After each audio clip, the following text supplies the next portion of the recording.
After we got back together, I changed every single habit Alexander hated. I stopped calling him to ask where he was. I stopped getting jealous over nothing. I stopped making a scene over the little things, even when I found a delicate diamond bracelet in his suit pocket. I simply took it out and placed it quietly on the vanity. He thought I had finally learned to be understanding. He thought I finally realized how hard he worked for our future. What he didn't know was that my one-way ticket to Paris was already booked. I was leaving him. For good. Alexander paused when he walked into the bedroom and saw the bracelet on the vanity. His face darkened. He loosened his silk tie but didn't head straight to his study like he usually did. Alexander had sharp, aristocratic features and a chillingly handsome face. He carried the heavy, natural authority of a man who ruled a business empire. But right now, he pinched the bridge of his nose, looking incredibly exhausted. Sophia dropped that, he said. There was a yacht party hosted by her father last night. She drank on my behalf, and the sea breeze was freezing, so I let her wear my coat. She must have slipped her bracelet into the pocket and forgotten about it. He looked at me, making an explanation he would usually deem beneath him. I've told you 1,000 times, Zoe. She's only the daughter of my grandfather's oldest business partner. The Wright and Reynolds families have massive joint ventures. I have to play nice. Past, present, future. There is absolutely nothing between us. I remained silent. Seeing my lack of reaction, a rare crack appeared in his always calm composure. A look of sheer helplessness, something I had never seen on his face before, flickered in his eyes. What do I have to do for you to believe me? I smiled gently. Nothing. I believe you. I'm not angry. It was like throwing a heavy punch only to hit empty air. Alexander's face went blank for a second.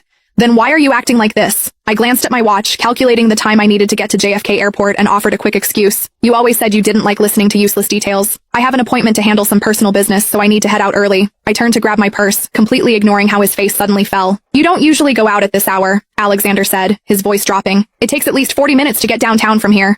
You're leaving way too early. I hadn't prepared for him to pay this much attention. I was forced to look up and meet his sharp, analyzing gaze. It's first thing in the morning. Instead of going to the office to handle the files for tonight's charity gala, who are you running off to see? Just as the suspicion in his eyes began to deepen, ding!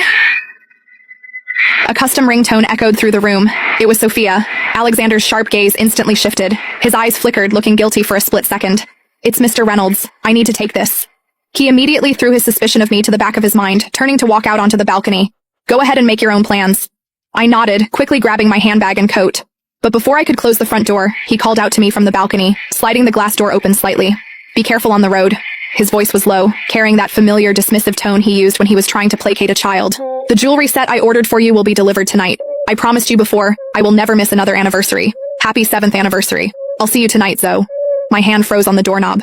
On our last anniversary, he had abandoned me at our dinner table to accompany Sophia to her father's birthday gala. I had been in so much pain back then, yet now, hearing him mention it, my heart didn't even flutter. You should answer your phone, I whispered, not looking back. Don't keep her waiting. After all, Sophia couldn't wait, and my flight wouldn't wait either. As for our anniversary, this year, next year, and every year after that, I would be permanently absent.